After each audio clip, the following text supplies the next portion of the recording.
Hello, everyone. I'm Ellie from Nourishment Redacted. Welcome to Lioness Lifestyle Live.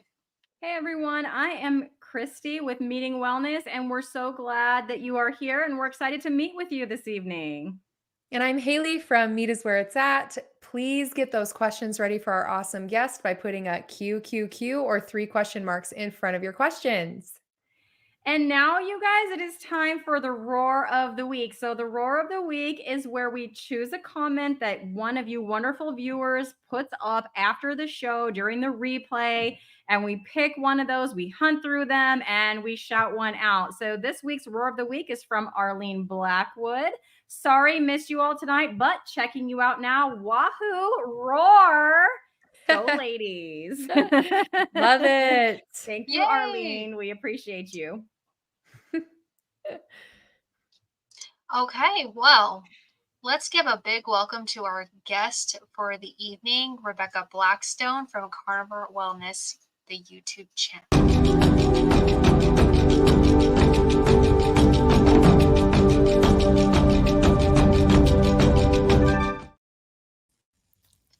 Hello, all. Thank you for having me. Welcome, Rebecca. We're so excited to see you. Thank you for being on the show. If you could My please pleasure. tell our audience about yourself, your health journey, and all the way until you found the carnivore diet. We'd love to know all those juicy details, please. Sure. It might be a lot to unpack. That kind of is common with a lot of people's stories. I'll try and keep it pretty succinct. For me, it really started in the postpartum period of my life. So I have 2 young kids. They're now 5 and 3.5. But in those early days, with them being, a year and a half apart, it was really rough. And, I did not have good nutrition. I was eating a lot of carbs like most people and living off of coffee and way too little sleep, reaching for sugar to try and, perk me up all throughout the day. And, drinking a lot of alcohol and smoking a lot of weed to try and help deal with a lot of the stress of being a mom. So it was not great for my health. And, I thought I could keep floating along like I had in, my early 20s. You can kind of treat your body like a dumpster, and it's okay with that for a stretch of time. But, after I hit 31 years old, the day after my birthday, I pooped my pants for no reason other than I just had such poor health. So, Oh, no. oh yeah, just sitting there hanging out in the house, like, oh my goodness, I thought that was a toot. It was not. So that to me kind of served as this really big wake up call that, I knew that my health was really going downhill. I knew that my hormones were super off. I knew that my sleep was disturbed. I knew my body was aching. But at that point, it was kind of like the icing on the cake of my body is so done with all of this, unhealthy lifestyle activity. So I really, at that point, kind of took a step back and realized I needed to make some actual changes. I'd spent a lot of time kind of looking up quick fixes. What supplement can I take to try and help balance my hormones? What kind of foods can I eat, that would help balance my hormones? And I'd read, I need to eat salmon, or I need to eat, soybeans or something crazy like that. I wasn't getting great information from, extended Google searches. But I knew I could do a few things that would help. And so I started in January of 2022 with Dry January, which for those of you who, have partaken in, excessive alcoholic beverage consumption over the holidays, oftentimes there's a big promotion for people to do a Dry January where they abstain from alcohol. So I decided to at least attempt that. And I will say I did not make it all the way through the month without drinking, but I did by and large abstain. And that really helped. It helped my mental health and it helped my sleep. That was kind of the first 2 places where that was noticeable. But in setting aside the alcohol, I then turned to sugar, which, I'd already had a pretty big sugar monkey on my back, but, they're kind of 2 sides of the same coin. Your body is going to metabolize that alcohol as sugar. And so by removing the alcohol, I then was upping my sugar and realized, oh my goodness, I've really, I've not seen that weight loss of the 5 pounds I expected in dropping alcohol. Instead, I had, kind of maintained and gained from the other sugar I'd replaced it with. And I kind of ventured into intermittent fasting because I wanted to lose the vanity pounds. I quit nursing my son several months back, and And I just thought, okay, well, intermittent fasting will be great. I can still eat a burger. I can still drink a beer from time to time. I can still eat lots of Muddy Buddies and chocolate bars as long as I just eat it within a certain eating window. But I very quickly realized I could not even go 10 hours overnight without eating. Like I would eat, at 9:30, 10 o'clock at night, wake up super early with, the kids or just my own body's waking at 5 o'clock in the morning and pour a bunch of honey into my coffee. And that is how my day went. Just every hour on the hour, putting more carbs into my body to kind of keep myself going. And in realizing that I couldn't even go overnight without eating, couldn't go that 10 hours, I really realized how dire my metabolic health was. It was a big wake up call. And so I knew I had to do something more extreme. So I took another lifestyle measure and I adopted the ketogenic diet.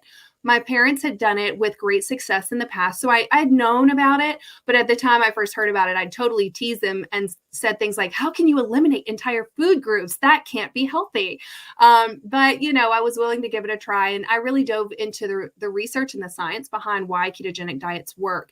And in doing that and gaining that knowledge, I felt a lot more self-assured in recognizing that this would indeed help.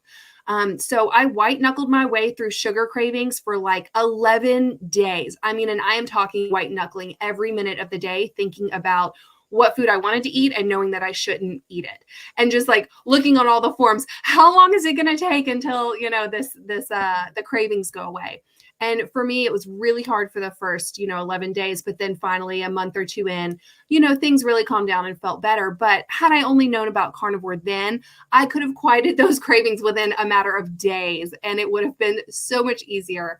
But again, I didn't have that information. What I did start to realize, though, was that the ketogenic diet would be great for helping heal hormones. And that's what I ultimately knew I needed. I really had suffered a lot with postpartum anxiety and depression. It got very dark there for a good stretch of time.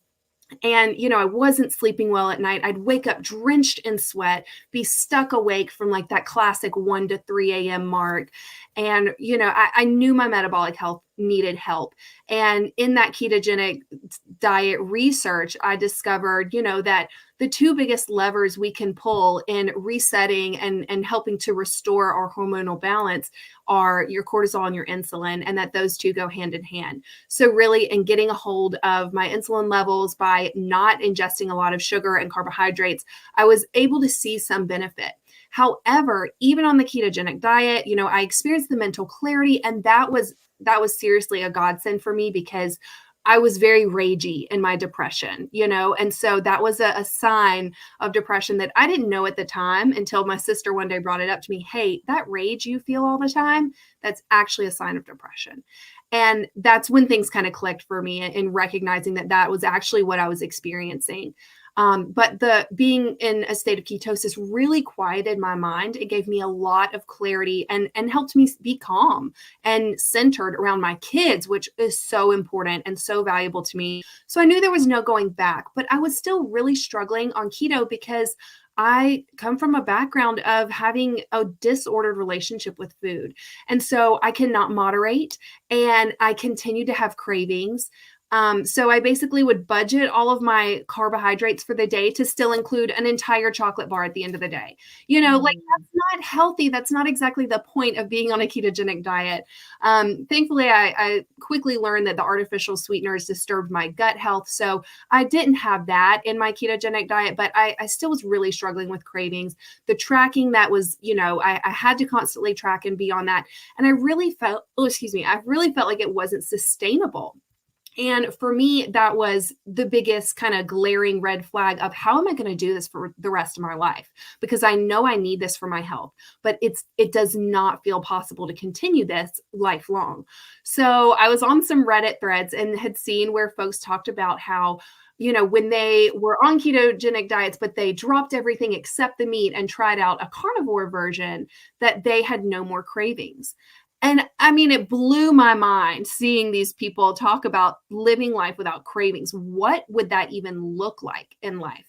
So I was, at about 5.5 months into keto, I was curious enough that I was willing to give it a shot. So just one day in June of 2023, so about a year and a half, a little bit a little bit over a year and a half ago, I started carnivore. Within days, I mean, like a day and a half, 2 days, no more cravings. There remained a half unfinished chocolate bar in the pantry for the next several months until we moved and I threw it out. So when I say that carnivore gave me back my food freedom, or gave it to me for the first time in my life, like that is what I mean. The cravings dissipated so quickly. And then, came a ton of other benefits that followed. And, my why for starting carnivore initially was just wanting to see if it was possible to live life without cravings. And I found that to be the case, which was amazing for me. But my why in why I continue to do this is really for the mental health benefits. And I've heard y'all talk in other areas. I know that's kind of a big piece for each of you. And it's kind of one of those things that is not necessarily always talked about up front with carnivore, but that people really start to experience for themselves. And it is such a relief and such a gift to be able to navigate the world without crippling feelings of anxiety and depression holding you back, causing you to second guess yourself or doubt yourself, or, just really feel uncomfortable with who you are and where you are in life. So the mental health component has been huge for me, but I've also continued to see hormonal healing, and that, has taken shape in how I am able to show up with my kids each month. So I'm very tuned into my hormonal cycle. I track it, and I kind of have always known, before keto, I would have basically 2 weeks of feeling absolutely miserable. And then maybe like a week-ish in there, after my period, and then before ovulation, where I'd feel pretty all right. But I would get really ragey right before ovulation and super ragey right before the start of my cycle. And I mean, I'm talking like I called myself the rage monster, because I just knew no other way to kind of categorize this person that was very much not me, but acting out. And so it was very, very difficult to just know that I was spending over half my life in this really low depressed state because of my hormonal imbalance. And so as I continued with carnivore, that really started to lessen. So, I would still get a little irritable, or, right before ovulation or right before the start of my cycle, but it didn't last, and it didn't, create such disruption in my life. And so I just continued with that. I could see that there was benefit. And then, after several months, I really reached a place of feeling calm. And I went through an entire hormonal, months hormonal cycle feeling really good. And I reached a point, I want to say it was around the 5.5 or 6 month mark, where I realized that negative self-talk, that really mean voice that I've carried around for so many years, was quiet. So I no longer had to listen to that mean person tearing me down. And gosh, I mean, it was like carnivore gave me this gift of self-love that I didn't even know I could have. And so it was such a beautiful thing, mentally, emotionally. And I really credit so much of that to healing my hormones. And then at the same time, I know I was also experiencing a lot of gut healing. So in my carnivore journey, it was a challenge. A lot of times folks struggle with their digestive issues, the kind I'm talking about for, first couple of weeks, maybe a month or so, but that kind of quiets down. But for me, I really had a lot of digestive upset and disturbance for, several months, like 4, 5, 6 months before things really kind of solidified and became more consistent. And So you're referring to poop, right? yeah, gracious as I can. It's kind of a joke that like we always talk about poop, because poop is a measure of your health, right? Yeah. So, but you're saying that you had maybe diarrhea? Is that what you're saying? Oh, like waterfalls. Yes. Waterfalls. Very yeah. But what's so crazy is even prior to carnivore, I guess I just blamed it on the fact that I was always drinking coffee, but I didn't have firm stool prior to carnivore either. Like for years, because I'm pretty sure I had leaky gut. I've contracted Giardia, traveler's disease, beaver fever, whatever they want to call it. I've had that twice now. And the medicine that they have to give you to get rid of that is, it's like, this is what the doctor said. They said it's like taking out a fly with an AK-47. So it just totally destroys your gut microbiome. I know that I had a lot of that's actually after the first time that I'd gone on that medication was when, anxiety and panic attacks came into play. And then after I had to, I got it again. And then went on the medication again, I had more panic attacks that followed soon after that. So when they say your gut health is tied to your mental health, I firmly believe that. And I also think that's why I've seen so much improvement in both areas, because they're so closely tied to one another. So for me, just being able to, I guess, be patient with seeing that gut healing, but eventually to feel like I have found that has been wonderful relief that I didn't even know I needed. Yeah. Mm-hmm. Holy cow. Okay, you guys being silly in the comments. Listen. We'll Listen about the poop, okay?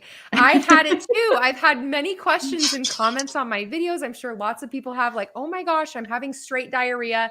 Like, I thought mine would never end when I started carnivore. Like, I had loose stool before on vegan, and then I had straight up diarrhea for like 6 weeks. So I just want people to know that Rebecca is telling everyone a very similar experience to a lot of us. It's common for your gut microbiome to like freak out and you to have these issues, but it totally will manage itself, and it's different for everyone. But I just wanted to throw that out there. And sorry, Bruce, that you're eating ground beef. I'm sorry. I know. I tried to dance around it, but Hayley, you pulled me right on. I want people to know, like, it, because I get that question a lot. Like, they're scared, and I was worried. Like, should I go to the doctor? And like, in reality, I mean, you should. If you're concerned, then go to your doctor. We're not giving medical advice, but it's just a common thing, So anyway, drink a lot of water. Just stay hydrated. Yeah, I had a similar experience when I went carnivore, and I didn't know that was going to happen because I was keto for like, February, March, April, May, and heavy meat based, like proper human diet, like Dr. Berry version keto. But yeah, it was all, when I took everything else out, same thing. And Hayley, to your point, I was like starting to get like, do I need to go to the doctor about this? Yeah, it's concerning. By the time I was sort of like, got to that point, it did subside. But yeah, it was about 6 weeks for me too, 4 to 6 weeks, I'd say. Yeah, for sure. I feel like I got off easy. Mine was like 3 weeks. But technically this 9-month chunk is like my second time doing carnivore. And the first time I did carnivore, well, let's just say I smelled like meat for like a month, like a full-on month. No matter how much I bathed or how much I deodorant or if I shaved, I smelled like ground beef. So wow. There's things that can happen as you're adapting, but those things do go away. And now I think a lot of us can say that we don't smell. Like, I haven't been told I smell. Maybe people are just nice, but I don't think I smell. You mean like BO smell? Is that what we're talking about? I totally smell all the time, you guys. I think I'm still like going through those like phases, because I'll notice that I won't need to like any deodorant or anything for a while, and I'm like, oh yeah, I haven't done that in a while, and then all of a sudden I'll be like, what is that? And it could be the certain type of my time of the month. It could be like when I'm ovulating, maybe I put out the pheromones and my husband's like, ooh, like I don't know. I need to track that, but I do notice that like it comes in waves, so maybe I'm still like going through the transition. So anyway, TMI, sorry guys. Hayley, I think there's something to that, because I know before I went keto, before I went carnivore, in that postpartum period, I had really powerful, to be nice about it, BO. Like I was gross. I smelled so gross and it was so overwhelming. But I noticed that body odor would increase in intensity when I would go through another hormonal shift. So like 6 weeks postpartum, I had like a really big, you could call it like a flare up of BO. And then, whenever I'd go through any kind of like big weaning period with like breastfeeding my kids, another big rise in body odor. And so I noticed in me that body odor correlated with big hormonal shifts. And then as I went through keto, and then even on eventually to carnivore, but during the keto, I definitely, in those first few, I don't know if it was weeks or months, it's been a while, but I noticed another one of those big body odor shifts where like it got really loud and proud before it quieted down. And then with carnivore, that was one of the first things I noticed, was that I suddenly didn't have body odor. And it was so wild to me, because I'd previously been like applying deodorant 2 and 3 times a day because, I just really stunk, and I'd shower frequently. It didn't change the fact that my body was just really emanating this really awful smell. Yes. And so I've also noticed too, that since being carnivore, I keep it pretty strict because of just how my body reacts. So whenever I have any kind of seasonings or spices, like if I'll have a little bit of sausage and it's got, some paprika or whatever in there, the next day the body odor is back. Whereas when I keep it clean, I don't have body odor. But when I bring in any kind of seasoning spices, I have body odor. And so it might be hormonal. It might be just honestly, my body doesn't like plants, which wouldn't surprise me given my digestive history and health. So for me, I just have to keep it a little more strict. But I think you're right. There's something to that hormonal shift. And as that happens, I think our bodies kind of, maybe it is the detox pathways, but I don't know. I think you're onto something there. Well, and Rebecca's kind of calling me out because I definitely, at the beginning, I was very strict. And I did notice I didn't ever have body odor. And then recently I've added things back in like salsa and avocado, like on eggs. But typically a meal is just like butter on a ribeye, so like occasionally I'll add those things, but I have noticed that, but I haven't tried taking them out and seeing if that changes. So we'll have to see. I'll have to do a little experiment and see if that fixes it. But man, it can be a bummer sometimes. So I wonder, when I look back, that was definitely different. Yeah. Well, I know Alia is here, and she did say she can't stay the whole time, but she just put a question up. So I want to make sure it gets answered before she has to go. By the way, Alia, your new hair is awesome. Anyways, her question is, Rebecca, have you quit the drinking and smoking weed as a result of eating this way? Yes, I'm so proud to say yes. So both of those kind of started with keto. I mean, I'd already kind of mostly dropped the alcohol, but when I say I used to drink, I mean, I'm talking like a bottle or two of wine a night, or like usually my go-to was beer, like 6, 7, 8 beers, it was easy to down drinks. And I'm talking like every day, it wasn't, I couldn't remember the last time I'd gone a day without drinking. So I ended up, sorry, I just saw that comment over there. I don't even know who that person is, but no, I haven't heard that. So I ended up, dropping the alcohol, mostly in line with keeping it ketogenic.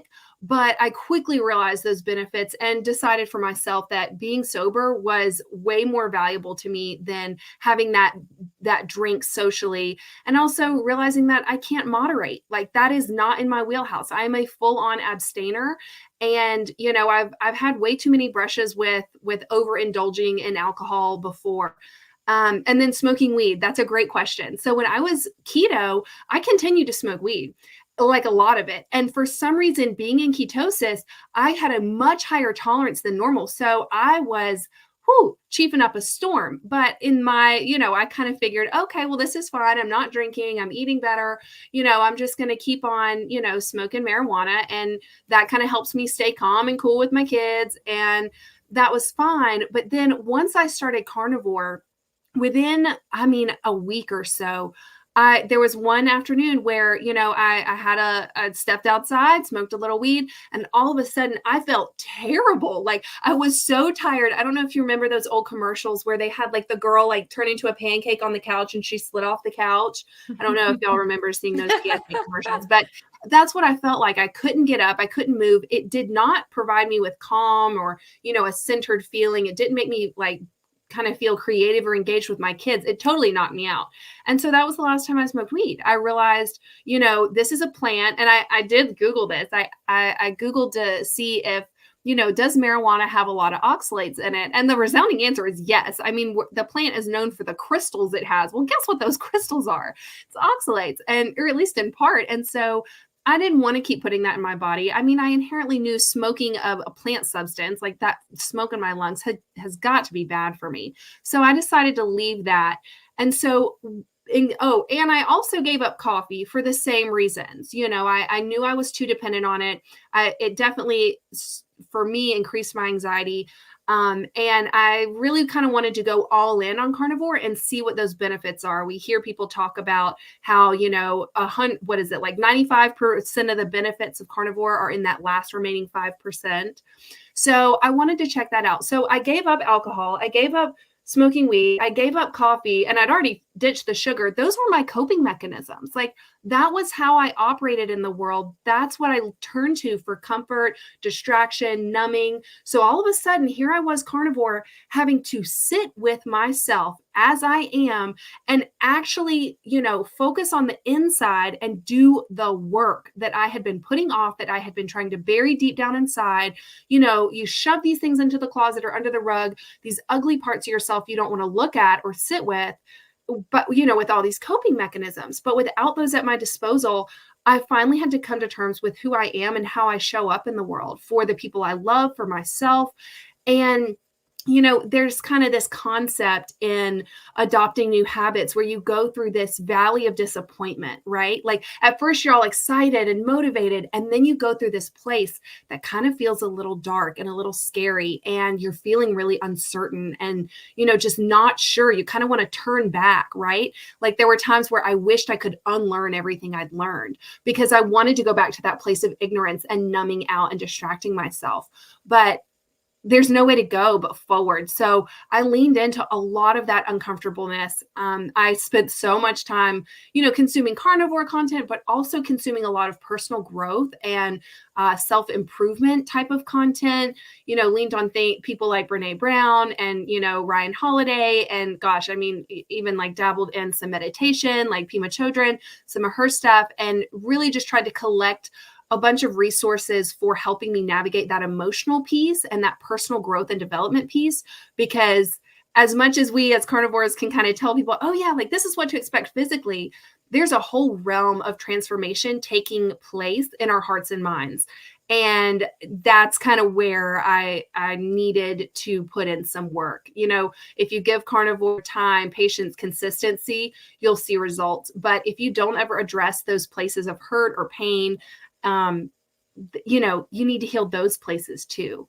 And so, yeah, giving up those coping mechanisms, it was great for my health, but it really challenged me to have to turn inward and really work on myself as a person.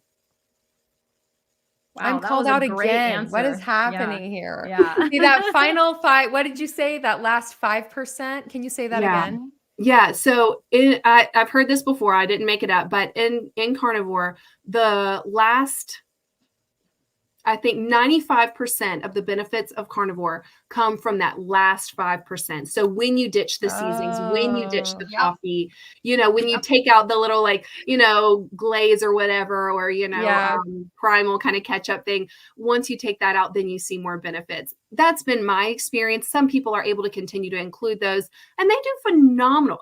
They still heal. They're fine. So everyone, do what suits you. But for me, I've found that, especially, I think it was largely attributed to my very poor gut health. I can't tolerate those things at this point. Yeah. Oh, I love that so much. Yeah. See, okay. If Rebecca can do it and she was smoking weed and drinking alcohol, then I Yeah. can get rid of one of my coping mechanisms, right? I think that's so awesome. And I love the parallel that you drew to and I kind of feel this way, like when your body starts to heal, your brain, your brain obviously is part of your body, but your brain is separate from who you are as a person, right? Mhm. And so but then your person starts to heal. The person inside the body starts to heal. You, if you're religious, you could say your spirit starts to heal. But it's just so interesting that we are, as a community, as a society, we're just sick physically, we're sick mentally. We see that, and just changing what you eat can provide you with this roadmap to overall happiness, joy, wellness, self-improvement, self-love, and it all is connected. And some people might be very skeptical of that. I absolutely was. I would have never believed someone who said that, but I think it's really important to draw those parallels between your physical health and your brain health in general and your person health, I'm going to call it. I like that. Yeah. And you're right, Hayley. It's all interconnected. I'm reading Chris Palmer's book right now, Brain Energy. I don't know if y'all have read that, but absolutely wonderful. He basically ties in mental health and, several cardiovascular diseases to our mitochondrial functioning. And when that's impaired, that has ramifications, of course, physically and other places in our body, but they are also, he does a great job of pulling together the research to show how that takes place in the brain. And so, for so long, I would kind of characterize some of my behaviors or my thought processes as character flaws, right? Like I thought I was damaged as a person, like my person that you're talking about that needed healing.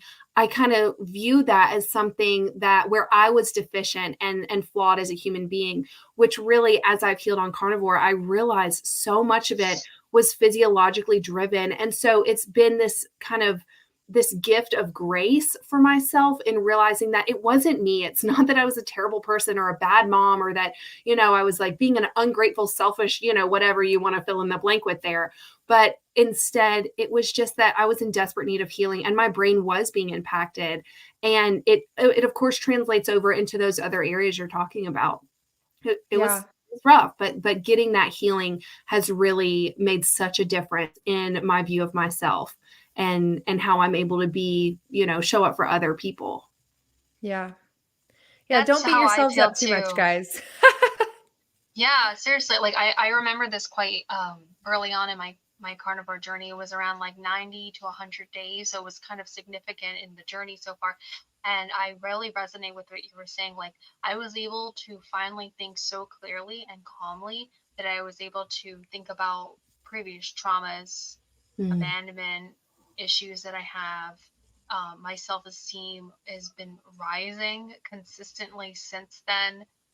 And I'm telling you guys, removing the last 5%, it changed everything for me. Like I actually have a video on my channel where I'm decluttering all of the spices, all of the oils and everything like that. I'm crying. It's so sad when I think back to it. But it was just like my face was so broken out with rosacea and I was in pain. And I was hurting and I was like, I don't want this for my children.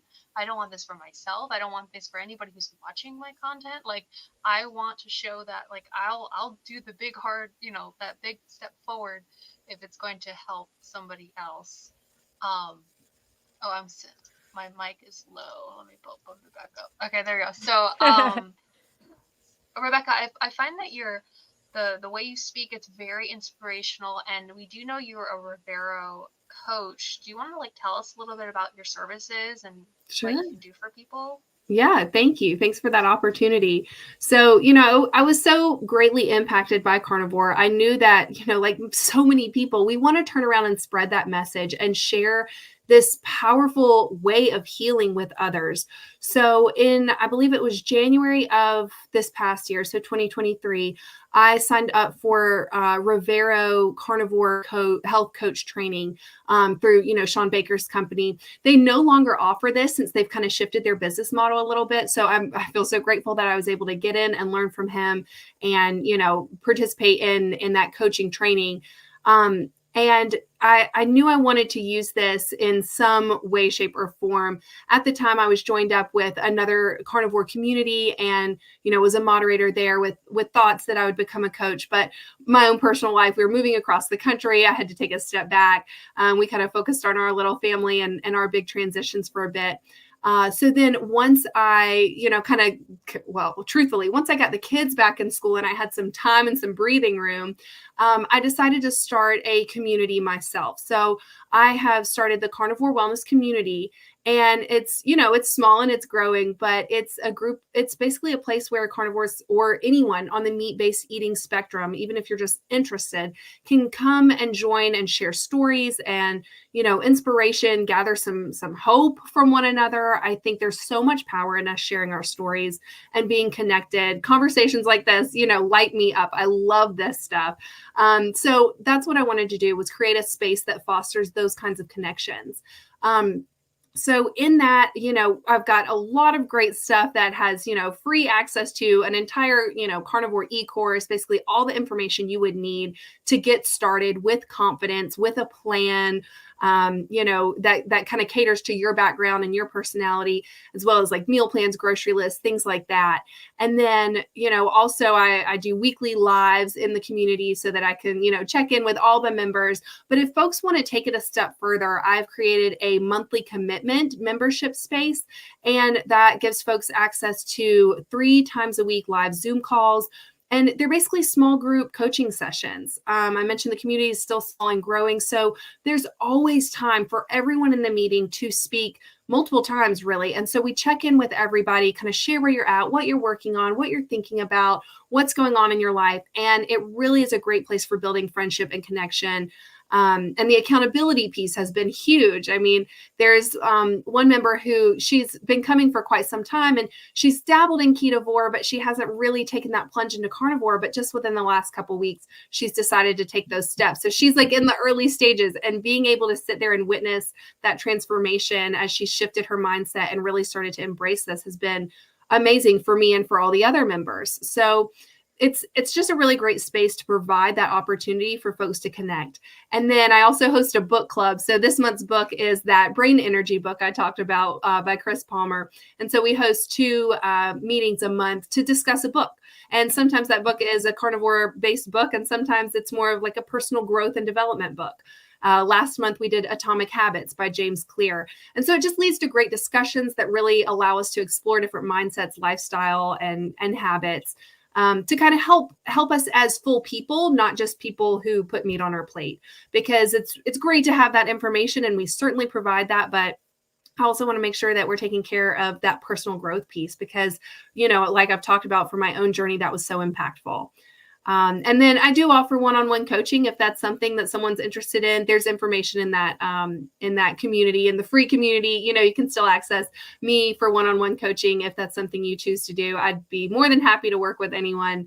And it's a place for carnivores to come together and connect with each other. So if you're interested in that, I would love to invite all of you to come and join, check that out. And at least show up for one of the lives or something, and kind of just see if that's your cup of tea.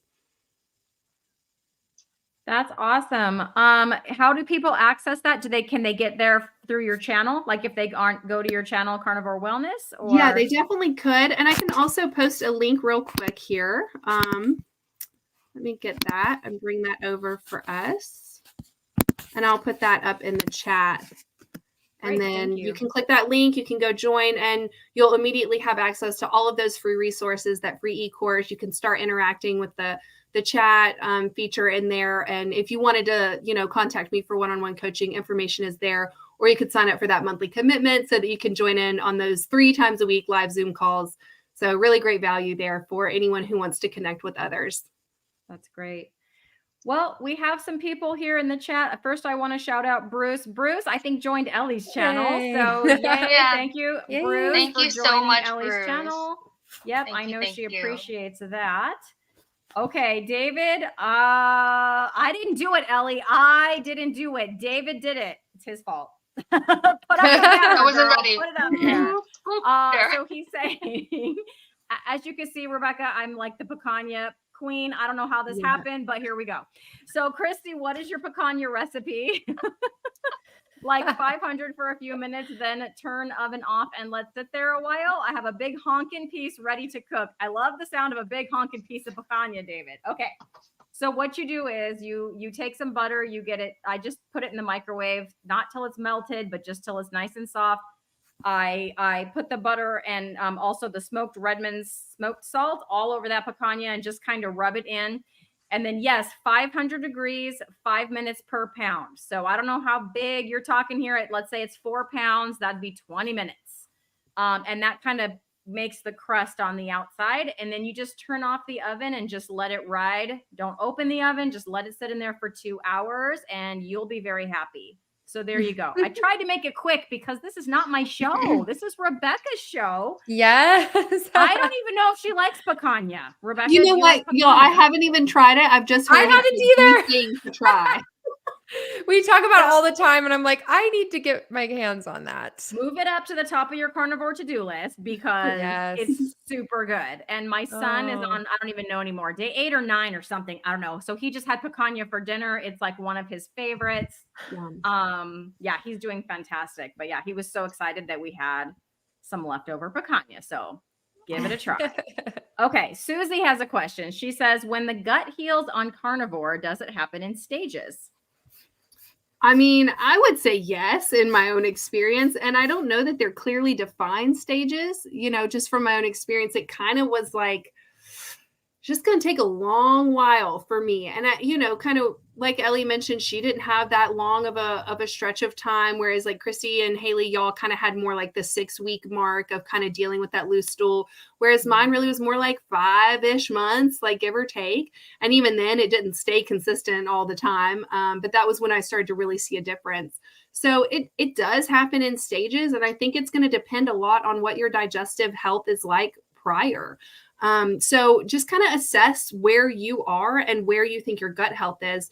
For me in my own history, I grew up in middle school, high school. I was taking NSAIDs like ibuprofen or Tylenol almost every afternoon because I'd have splitting headaches by the end of the day. I'm sure it was probably related to all the carbs or something. I don't know, but those NSAIDs are known to disturb your gut lining and can lead to leaky gut. And then I was boozing it up through college and stuff. I wasn't eating great food. I rarely afforded meat. I was eating ramen so that I could afford to, go to the bars and drink a bunch of beer. So I was definitely trashing my gut then. And, then I mentioned that I got Giardia, a waterborne illness from untreated water while I was hiking on 2 different occasions. And that the medication from that was really awful. And then just, being in a general state of poor health. So I definitely had signs of that leaky gut beforehand. And yeah, I mean, I am not a gut healing expert, so I don't have clearly defined stages, but I would say so. I mentioned before, let's go back to the poop talk. If you're eating your ground beef, just pause on that for a minute. When I first started, I had the waterfall, right? Like it's just, liquid is just coming out. There was nothing really to kind of firm things up. And, some things you can try, of course, is like not eating your hot rendered fats. You can try leaner meats and cut back on fat, but I'm sure y'all have heard that elsewhere. But for me, it was just kind of going through that process. But then that would kind of firm up to more of like, well, it wasn't necessarily a waterfall, but it was definitely a looser stool. And then, of course, things firmed up a little bit more. So, I mean, it was a range of diarrhea, but it occurred on a spectrum. So I guess you could kind of consider those stages until I got to, I think, what is it, the Bristol scale, where it's like the 3 to 4 is where you want to be in your poop chart. Like I'm at that point and it's a good place to be, but it did not happen overnight. For me, it was more of that 5.5-ish month mark, 5-6 months. Okay, sorry. I'm getting questions in chat about picanha, and I'm trying not to talk about it too much. So I'm trying to type an answer. But anyways, I'll answer that in a minute in the chat over there.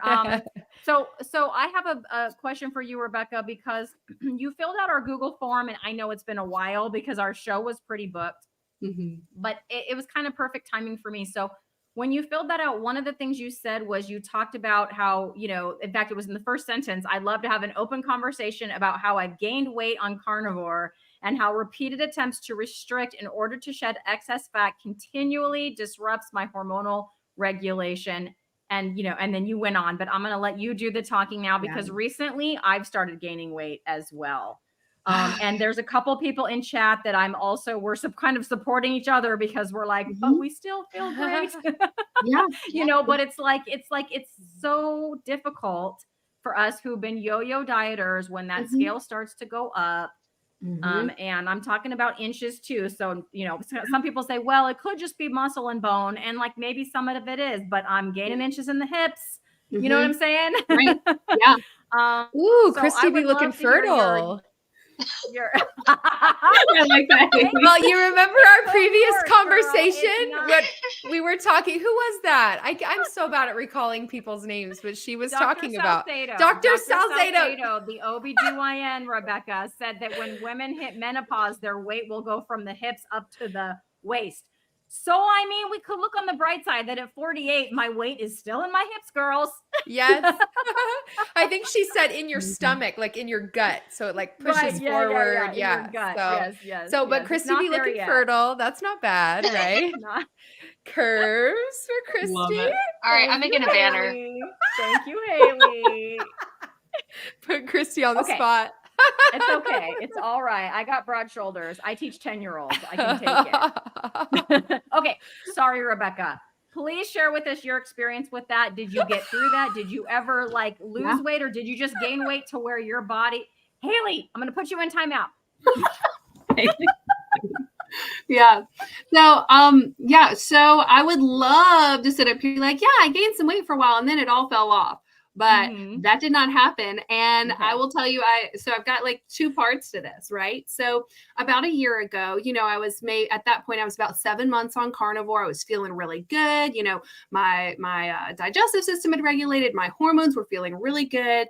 I had food freedom. I felt awesome. I went into January and I started a fasting protocol. I was involved in a community at the time where that fasting protocol was taught. I had seen how beneficial it had been for so many people.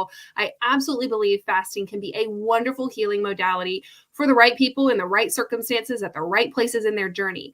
I wanted to try it out for myself. I felt sure that after, 7 months of continuously eating carnivore foods, following my hunger, allowing my body to restore hormonal balance, that I was fully nourished. So I wanted to put it to the test with this fasting protocol.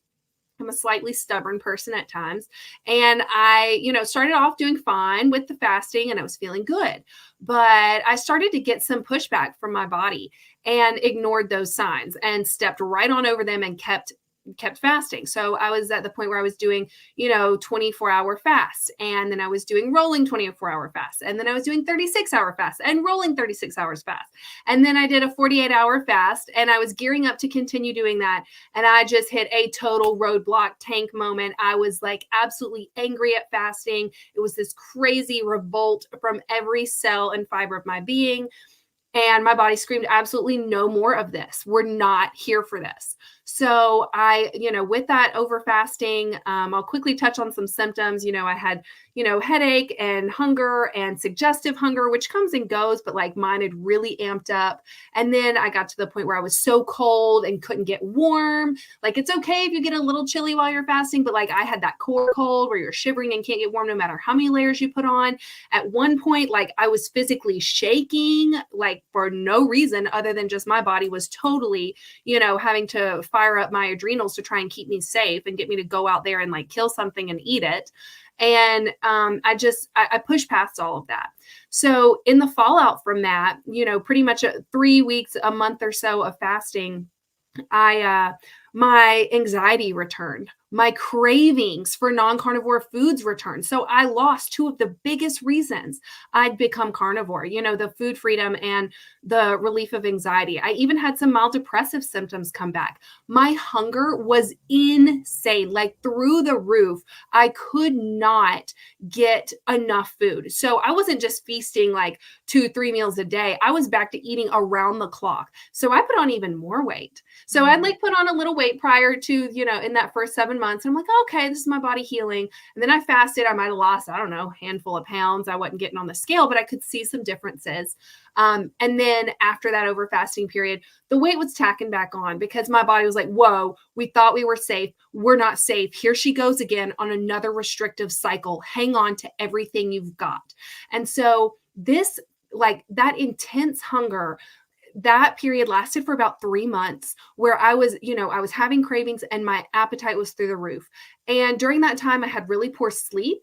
I had cystic acne all over my neck, back, arms, face, like, the painful kind of blemishes that take over a month or so to heal. So that was definitely a sign of the hormones. My hair was falling out, which previously it had been regrowing. So that was awful to see. And then, of course, my mood was totally in the tank. And, it was really, really tough. And so during that time, I considered, do I need to give up carnivore? Do I need to bring back in carbs? Do I need to do this or that? So instead, I leaned on dairy, which up until that point, I hadn't really used a lot of dairy, maybe here or there. But I was like, hey, if it keeps me carnivore or animal based, that's what I'm going to do. So I leaned into the dairy, which I think that probably contributed to some, low key inflammation and certainly some more weight gain. It's very, like fat heavy and there's extra carbs in there. But I kept it carnivore. Surprisingly, I'm pretty proud of myself for that because I really was struggling with those cravings all the time for so long. So that 3-month period of time for my hunger to kind of, it was really ravenous. And then another maybe 3 months for that hunger to slowly taper down and for me to get that feeling of food freedom back and for that calm and clarity to re-enter my life. So it took 6 months from that over fasting for my body to recover to a point where I felt good. So I feel like I've adapted to carnivore twice. I've been through the ringer twice now. And, so I was doing pretty good and I was feeling, pretty good, pretty confident by the end of this past summer, 2023. And I kind of was just hanging out, eating anywhere between 3 and 2 meals a day, just kind of following hunger. But then, oh guys, I went to do a little, what was it? An insurance, life insurance kind of nurse visit. And I, up to this point, had not stepped on the scale. I knew, put the scale in jail, don't know how much you weigh. You don't need that information. I told the nurse at this visit, I said, I'll step on the scale, but I just don't tell me how much I weigh. I don't want to know. But the universe had other plans for me. The scale that she had, it was a digital readout. And I didn't realize that after I stepped off the scale, it would still read out my weight. So as I stepped off the scale, I look around and I glance back down and I see 171 pounds. And I haven't seen that number since pregnancy. So, the last time I'd weighed was when, way back early days of keto. And I know I had lost some weight on keto, once I went to carnivore and the bloat went away, I could actually see that there had been a change in my body composition. So I just kind of sat with this fact that, oh my gosh, I've probably put on upwards of 20 or 30 pounds on carnivore. And that was really hard. And I would love to say, oh, I just brushed it off. But I am a human and I grew up in this, society driven world telling us that we need to be a certain way to be acceptable. And I've always internalized that. I've struggled with body image my whole life. So I kind of immediately went to, I'm going to start tracking my food. I've got to start restricting. I can't be this size. It's unhealthy for me, because in some cases I kind of think, well, if I have this excess fat, that's not good for me metabolically either. So I started tracking and I started trying to reduce. I very quickly realized that was not going to happen. So I dialed back up my caloric intake. I was like, okay, I'm not going to track. I'm just going to sit with this for a minute. I'll just kind of let my body guide my hunger. But by the end of December, I was like, no, I'm ready. So I started tracking again.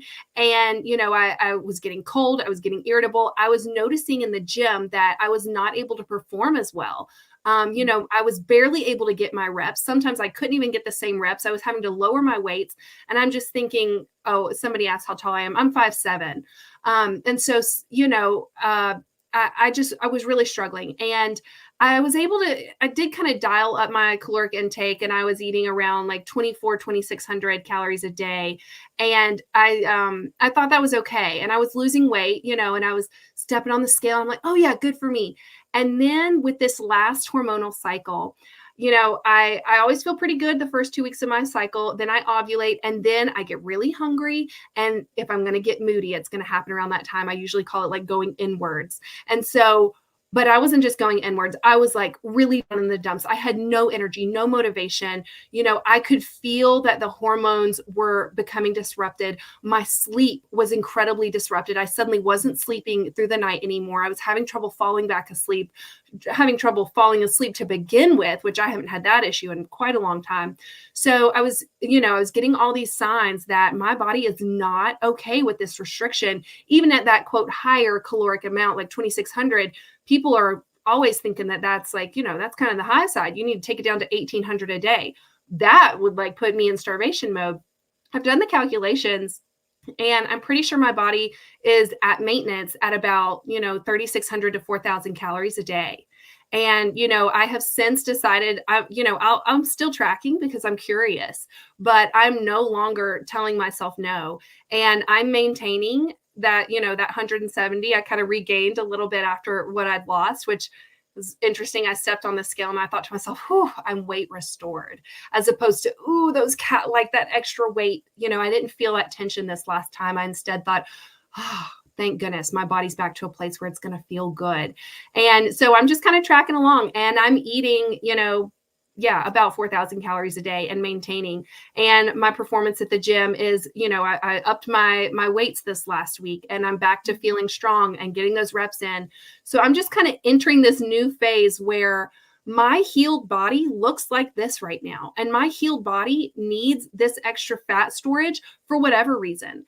And if this is the way that my body needs to be, for now, great. And maybe it'll change in the future. There are plenty of people who say that on carnivore, sometimes the healing can take anywhere from 2 to 5 years for you to really allow that metabolic functioning to be restored. And so great, maybe that will shift in the future, but even if it doesn't, it's more important for me to have that hormonal balance and that hormonal regulation and to feel calm and centered and grounded as I move throughout my hormonal cycle in the month, and to be able to lay down as much muscle as possible in the gym now while I have the ability to cultivate all of this extra muscle. That's like putting, what do they say? Like put money in the bank, like put that metabolic strengthening into your body now while you can. So unknowingly priming. I definitely was priming, and I was part of the community that talks about priming. Can someone explain priming to me? Can you explain priming to me? Sure. So priming is the concept of becoming fully nourished. There is a protocol that is taught, and it essentially is eating 3 meals a day plus snacks, eating until you are comfortably stuffed plus a few bites for the span of about 2 weeks. And for most people, that's enough time for their body to really take in a lot of nourishment. It takes a couple days for their hunger to open up, but then it does.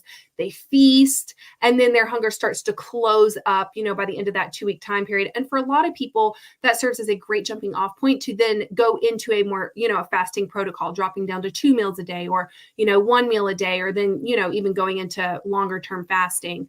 And so it's a great way to make sure that you're fully nourished, because the number one problem new carnivores face is under eating. So it helps nip that in the bud. And it also does a great job of quieting those cravings for non-carnivore foods. So it certainly has its place. It's very valuable. I am glad I did it. And I'm glad that I have allowed myself to become fully nourished, because that has given me the chance to have hormonal healing. And, I've always been a restrictor and a binger, and I've gone back and forth. And, in my postpartum days, I was so nutrient deprived. I mean, I had essentially back-to-back pregnancies, one of which I was not eating meat for the bulk of the time. And then, in my postpartum days, I was living off of sugar and coffee and alcohol. Like, that's a recipe for disaster. So no wonder my body is, really kind of choosy with wanting to keep what I've given it. And I'm at the point where I'm okay with it. And I think that being okay with it part has been one of the biggest unforeseen challenges and also blessings of this way of eating for me, because it's great if you can slim down and look good and fit society's mold. But what's harder is to learn to love yourself and accept yourself as you are, where you are, despite all of that. And so I really feel like, I'm going to be real. I don't have it 100% nailed down. I'd love to be like, oh, I'm calm and confident all the time, but I'm not. I still have these same issues. I still, have some doubts, but I can quickly put them to the side because I've tried to restrict. And each and every time my body very clearly says, no, that's not appropriate. That's not what we want right now. So I've just leaned into that. So Christie, I would love to be like, gain your weight and use it. Yeah, me too. Yeah.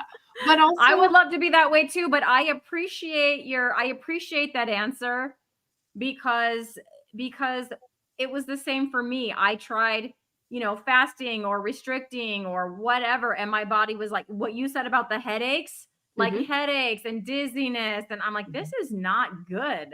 Like if I had been, I tried a 48-hour fast in January, and if I had been teaching, I just would have had to eat. I mean, I committed to do it and I did it, but it was a headache the whole 2 days, dizziness, like kind of feeling a little faint, out of it, no energy. I'm like, this is not how this is supposed to be at all. And other experiences with fasting were not much better for me personally. So I'm just trying to lean into it. You know what I'm saying? So I appreciate, that's why I wanted you to speak on it, because it is really hard when you see, all the weight loss successes, but you're experiencing the opposite.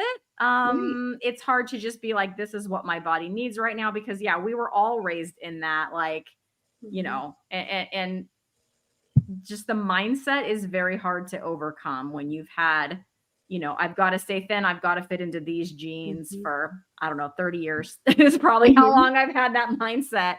Yeah. Well, and I would love to, if I can just interject really quick. Yeah. All of these things that Rebecca is talking about is like the amalgamation of a lot of our previous conversations we've had with doctors and other women and things that they want to focus on. And I just wanted to mention that, kind of like what Dr. Salcedo was saying about, women holding more, they just have more curves. When you're healthy and fertile and women have a higher body fat percentage when you're healthy enough to carry a baby. And so because this is a women's, show, really, we're talking about women's health, our ancestors, the men, I'm just going to go out there with this, but the men would pick women and women would pick men who have those features that make them the strongest, the ones who are going to survive the longest and provide the best for the baby, so that your genes can go on. And so it really is way more primal than our current society, right? But those, maybe, Christie, I mean, I know Dr. O'Mara talks about the subcutaneous fat on women, and he says things like, you're not supposed to be able to see your six pack. For men too, you're not really supposed to see that, because that subcutaneous fat layer that maybe Christie's body or anyone else, I'm at a standstill. Ellie said in the chat that she was on a standstill. Maybe our bodies are just truly trying to create that for our bodies so that we can live long, right? Longevity over looks more so, even though I think that people with curves are incredibly beautiful, like it doesn't matter really. But I think that for longevity's sake, that subcutaneous fat, that gaining of those curves is a good thing. Who put that? Did you put the fertile again? Ellie, put it up there, girl. Put it up there. Oh, she be looking fertile. So funny. Oh, anyway, go ahead, Rebecca. What were you going to say? Oh, no, you covered it beautifully. Yeah, I think that as women, like, I've been kind of joking about it with my husband from time to time. Like, I'm just hanging out over here with my survival role. It's like, I just need this little bit, right? Like, this is what my body wants. I mean, I've tried to push it, and people could criticize and say, oh, you just don't have enough willpower. You don't have enough discipline. But like the beautiful thing about carnivore is you don't need willpower or discipline. Like, your body guides you. And if you listen to your body and you take its feedback as your own innate wisdom, that is all you need to know as you progress. We can try and glean advice, little bits of, tips and tricks, things we can tweak here and there from others. But ultimately, it's about our own body's feedback. And in my overfasting experience, that was like the main lesson, is like, listen to your body, tune in. And I feel like I've been able to do that. I mentioned before, I'm stubborn. So I did try again to let me just whittle down my figure. I had this idea of going to KetoCon and looking the way that I think health coaches are supposed to look. But let's break that mold. Health coaches look healthy. That is that has a valuable place in our world and in these conversations and spaces. So, I'm just going to wear my survival role, my fertility, loud and proud, and be glad and grateful that I'm in this healed body. Because here's the thing, before I started carnivore, I'd been keto. I had slimmed down. Once the bloat wasn't there, I did look nice and lean. And I have pictures of that. But even in those moments of looking in the mirror, very lean figure, very. But I still in my mind thought, once I lose about 10 more pounds on carnivore, then I'll feel good about myself. It didn't matter that I was one of the smallest sizes I'd been in my life and that I had a good looking physique. It still wasn't enough, because up here was not healed. So now I'm like, okay, yeah, I'm in this bigger body, and yeah, I don't always super love it, but also I do, because I'm able to feel good and grounded and calm and confident. And I don't rage at those kids like I used to. And I am just a better person, a more open person, more compassionate of others and where they are in their journeys, because I've been in the bottom of that barrel too. And I'm so grateful. So walking around in this healed body, in the current shape that it is, I'm so thankful for that. And I would take that over being a skinny mini who is riddled with anxiety and self-doubt any day of the week. Absolutely. Beautiful. Well, I'm going to share my screen here because I've got the meaty wheel all ready to go. Oh, is this the question? Ooh, Yes, I think it's about time we pull it out. So here we go. We're going to spin you a meaty question. Spin that wheel. And we've hunted down a meaty question for you. What is your favorite kitchen tool or gadget that helps you maintain your way of eating? That's a great question. Okay. Is it, I want to give a 3-part answer. There's 3 things, so let me narrow it down. I'm going to say, oh, it's so tricky. All right, I'll just say the meat slicer, okay? Because I've gotten a meat slicer. It's not super fancy, but I can adjust the knobs. I can get the slices really thin, so I can make those pork loin chips, or lately I've been making those slices a little bit thicker, and then I've been dehydrating those, of course, which is great. So yeah, throw dehydrator in there too. But you can use your oven if need be. And then I've been turning those slices of beef into pemmican. So then here comes in the Vitamix, like the food processor, so that I can take that dehydrated beef and grind it up. I've been making these homemade pemmican bites. They are so, so good. Beautiful ratios of fat to protein. And, I can take them on the go, which is wonderful. I really love backpacking, and I want to make sure I have good backpacking foods for when I go out and hit the hills in the spring. But I guess it all starts with a meat slicer. I like being able to have my meat sliced nice and thin so I can dehydrate that and then turn that into other delicious carnivore snacks. So that was one that I held off on for a while, but I finally got it this past November with some birthday money. So it's been a good addition to my kitchen. That's awesome. That sounds like a lot of fun. I don't have one of those yet. Now I think I need to get one. Very, very good. It's awesome. Nice to have. So, Rebecca, I would love to share your YouTube channel with everybody. Great. Thank you. So here we have Carnivore Wellness. So I know we've learned so much from Rebecca tonight with her ideas of healing gut issues, general carnivore concerns, and most importantly, self-love. Yay!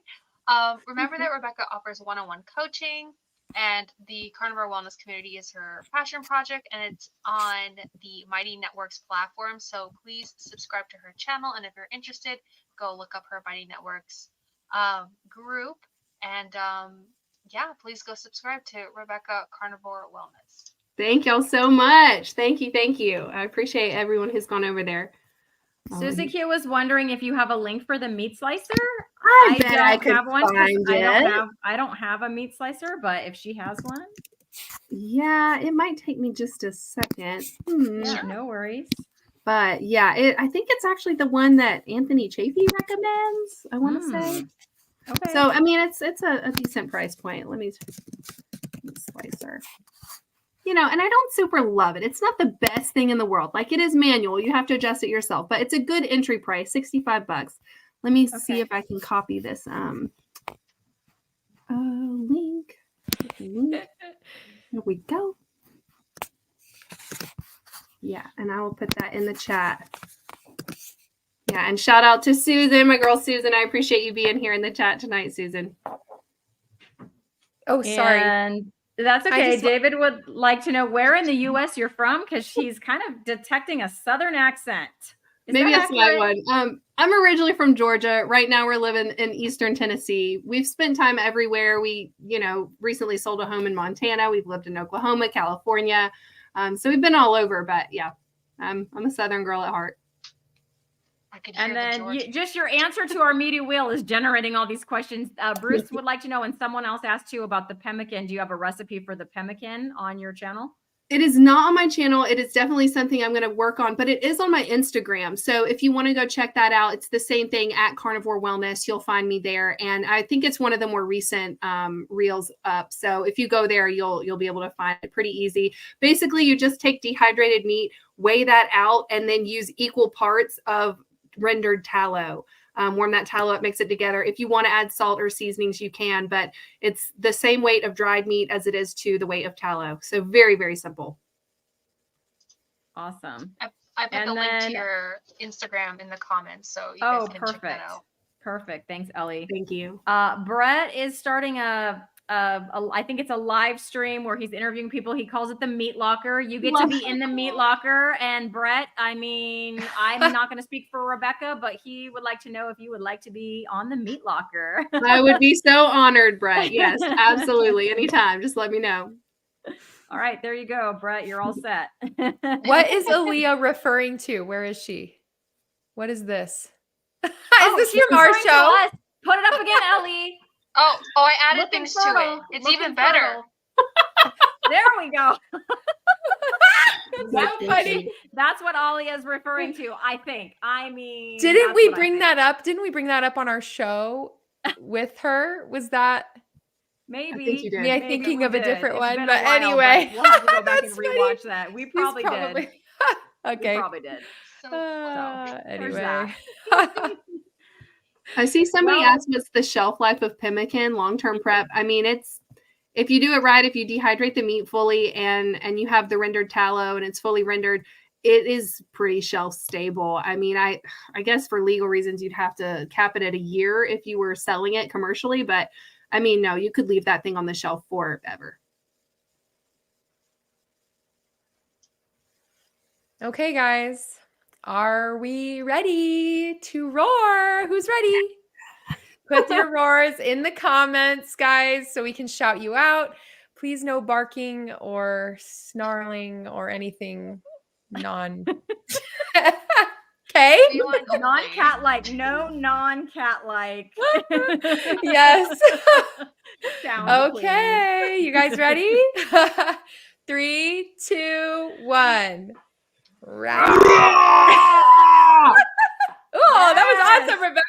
That was totally Thanks. awesome. I'm prepping. I'm going to the zoo tomorrow, so I gotta work on it. Yes. Sweet. Thank you, Deb. I'm just gonna put a couple of those up here. to do it. Thank you, Eric. Eric, I almost gave you roar of the week because Eric always says when the first time is when I say picanha, he goes through my videos and he puts in there first mention of picanha at, and he tells me a timestamp, and that is straight dedication. So I appreciate you, Eric. Gail. Oh, so disappointing. Roar from Bruce. Awesome, you guys. Thank you for throwing those in the comments. Yep. And thanks for being with us here, you guys. We're having so much fun. You guys are always amazing, chatting with us, asking questions. And thank you, Rebecca, for joining today. This has been my so pleasure. awesome. Thank you. Thank you all so much for having me. This has been so much fun. Appreciate it. All right. Absolutely. Good night, Bye, everyone. everyone. Bye. Love you.